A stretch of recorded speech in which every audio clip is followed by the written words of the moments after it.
khom thau ka ta ka pa kum ting ti lang sak ka de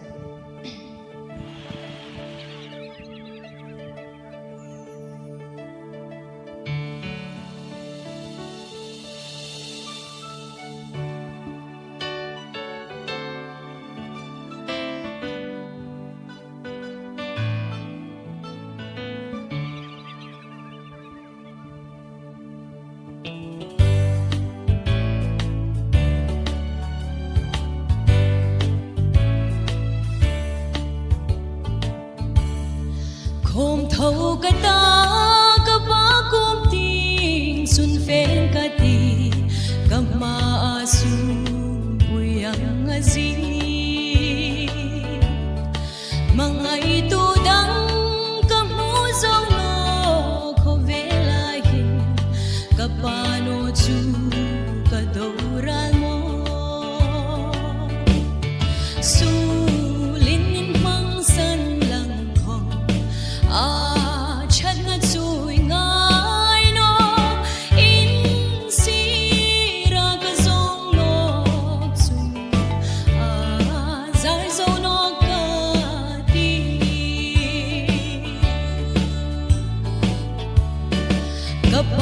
ina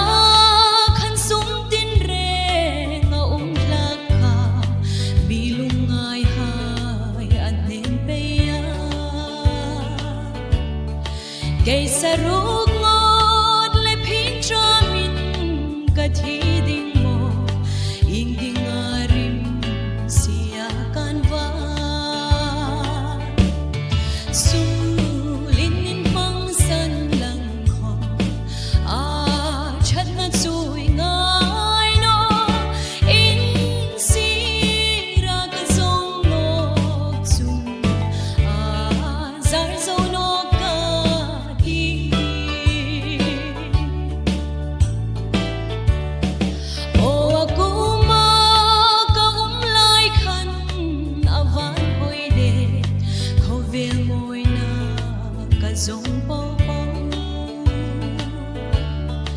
kan shi chinga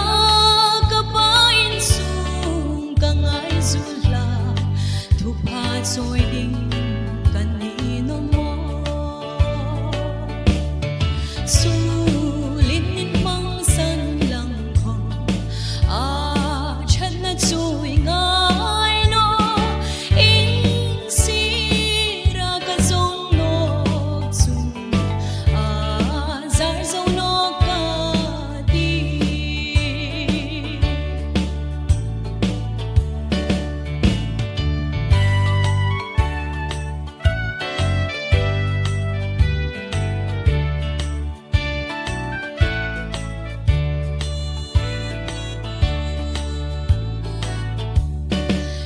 mi sula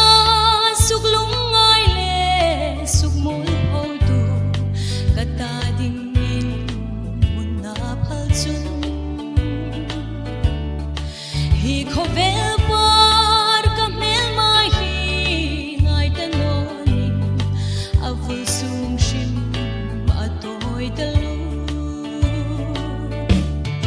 su lin in mang san lang